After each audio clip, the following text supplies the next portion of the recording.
Hey there, Agile Adventurer. Just a quick question. What if, for the price of a fancy coffee or half a pizza, you could unlock over 700 hours of the best Agile content on the planet? That's audio, video, e-courses, books, presentations, all that you can think of. But you can also join live calls with world-class practitioners and hang out in a flame war-free and AI slop-clean Slack with the sharpest minds in the game. Oh, and yes, you get direct access to me, Vasco, your Scrum Master Toolbox podcast. No, this is not a drill. It's the Scrum Master Toolbox membership. And it's your unfair advantage in the Agile world. So if you want to know more, go check out scrummastertoolbox.org/membership. That's scrummastertoolbox.org/membership. And check out all the goodies we have for you. Do it now. But if you're not doing it now, let's listen to the podcast. Hello, everybody. Welcome to our Team Tuesday. This week we have with us, talking about Agile in construction, Felipe Engineer-Manriquez. Hey, Felipe, welcome back.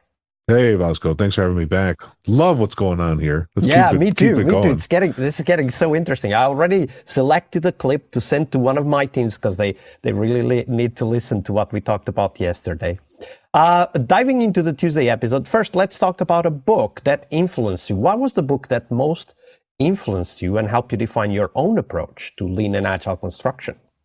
Yeah, I would say the number one game changer book of my early career when I was first learning about lean, and I was consuming about a book a month. That's as fast as I could read in those early days, and mostly on Audible. So like if it wasn't a book on tape, it wasn't happening.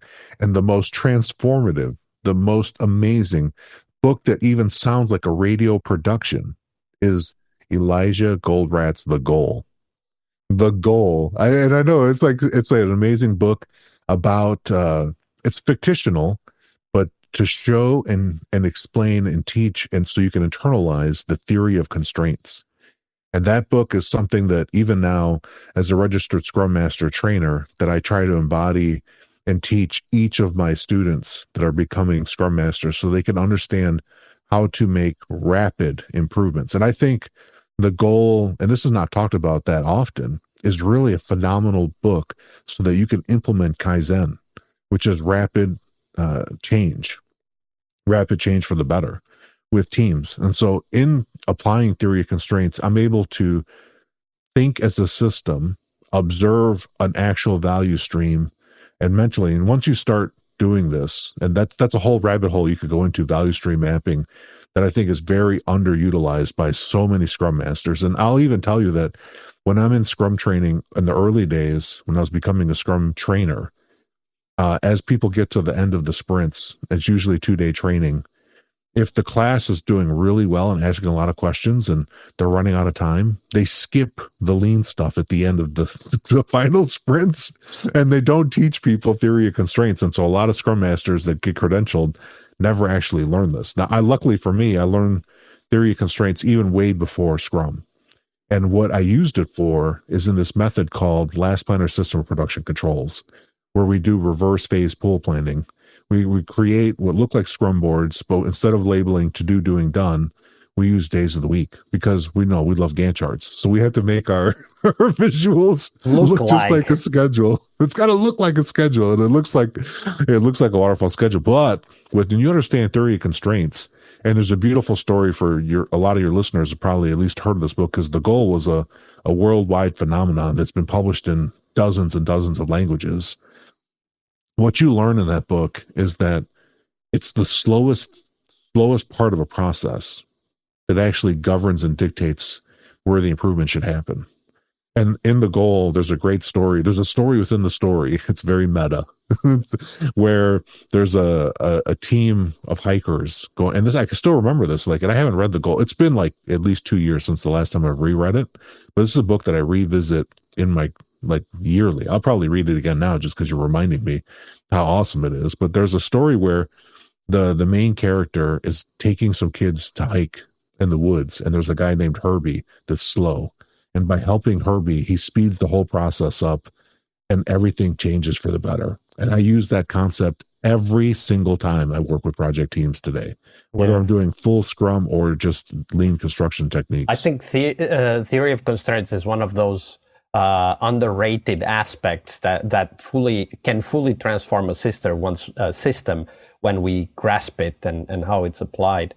Talking about transforming a system, very often we work with teams, and some teams are great, amazing. They get these ideas, they apply them, they just rock, and others kind of self-destruct. And on Tuesdays, we always explore that because we want to know what are the patterns that lead to that kind of self-destruction. So share a story of a team with us, Felipe, and what were those patterns, those behaviors that maybe started to show up as small interactions, but eventually grew and had a huge impact on the team's ability to perform. Yeah, and I'll say, like, even just piggybacking from the goal, that really taught me to internalize systems thinking. And I read more books on that, but that is fundamental. And I learned in that book, just like there in that book, in real teams in construction, they don't self-destruct because they're bad, or you have bad characters, or you have people like actively trying to sabotage. That I've never seen. But what I do see is people getting crushed in terribly bad systems.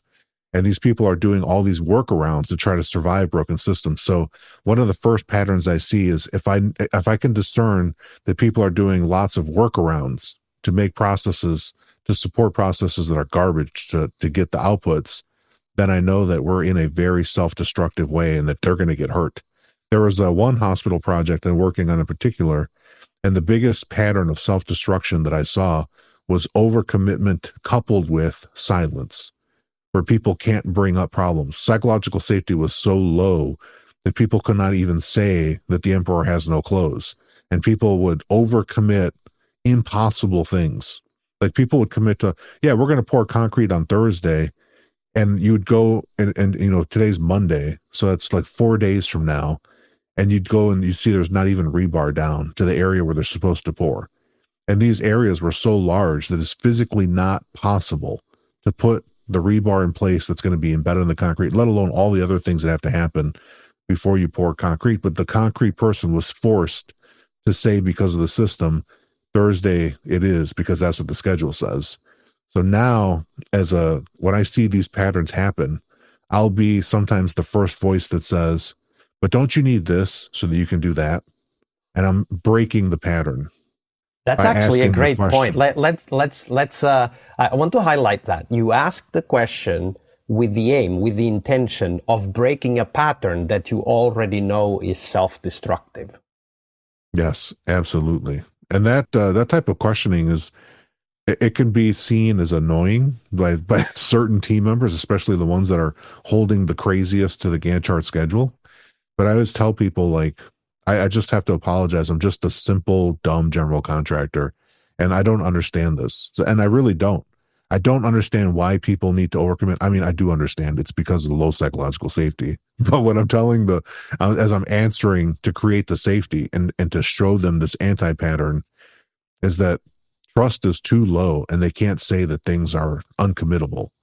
And so then I'll just it's ask like we have obvious. to surface the things that cannot be spoken, right? Like if Exactly. there's lack of psychological safety, a lot of important things will not be talked about, but we have to learn to surface that in a way that the people that need to surface it don't feel like they're being blamed or pointed to or called out. Right, exactly. And then by just telling people that such a simple thing, like, don't you need this so you can do that? In Scrum, like, I like my action-oriented Scrum cards of verb-noun phrases. I'm using a verb-noun phrase like I'm making a Scrum task that I don't show them so that they can actually do their work. And that is very powerful to help make the work more visible and to break this pattern, because we're really in a low-trust environment. And low-trust environments, especially in our industry, where yelling is still a thing. Yelling at people is still a way to motivate teams. It can be a very tough industry to work in. And that type of environment really lowers trust. The turning point is when you can slow down, make the work visible, and allow people to actually say no. Like, I teach now, like, this accountability, because accountability is like the super hot thing.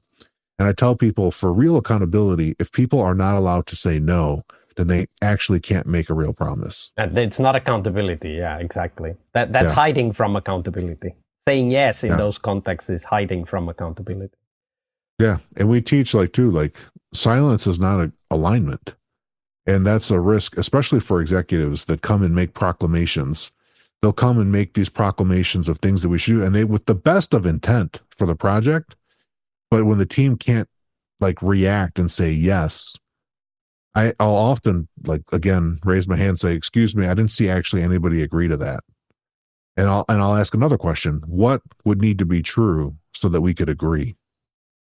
That's a totally different question, because now you have people engaging their imagination, and they can talk in a very detailed way of what is necessary to do so that they can be accountable and they can align to what's being proclaimed. Yeah, that's actually a great question to ask. What would need to be true? Last week, we interviewed someone who was talking about decision hallucination. So decision hallucination was when you are making decisions based on assumptions that are no longer true or were never true. So it's a hallucination, right? It's imagining something that isn't there. And what you just said just triggered that thought in me that a lot of the decisions we make are, in fact, decision hallucinations. We're basing those decisions on something that either wasn't or is no longer true. Right. That's a great story. Thank you for sharing that with us, Felipe. Yeah, thank you, Vasco.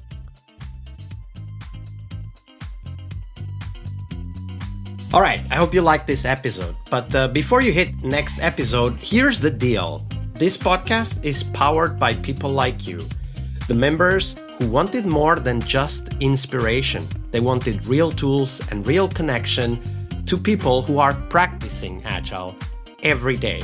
We're talking access to over 700 hours of Agile Gold, CTO level strategy talks, summit keynotes, live workshops, e-courses, deep dive interviews, books, and if you're into no estimates, we got the pioneers of no estimates in those deep dive interviews as well. Agile business intelligence, creating product visions, coaching your product owner courses, you name it. You'll get invites to monthly live Q&As with Agile pioneers and practitioners, plus a private Slack community, which is free of all of that AI slop you see everywhere, and of course, without the flame wars. It's a community of practitioners that want to learn and thrive together. It's the best place to connect with community and learn together. So if this podcast has helped you before, imagine what you will get from this podcast membership. So head on over to scrummastertoolbox.org/membership and join the community that's shaping the future of Agile. And we have so much for you. So check out all the details at scrummastertoolbox.org/membership, because listening is great, it's important, but doing it together, that's next level.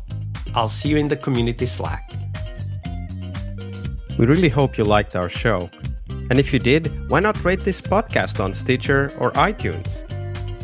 Share this podcast and let other Scrum Masters know about this valuable resource for their work. Remember that sharing is caring.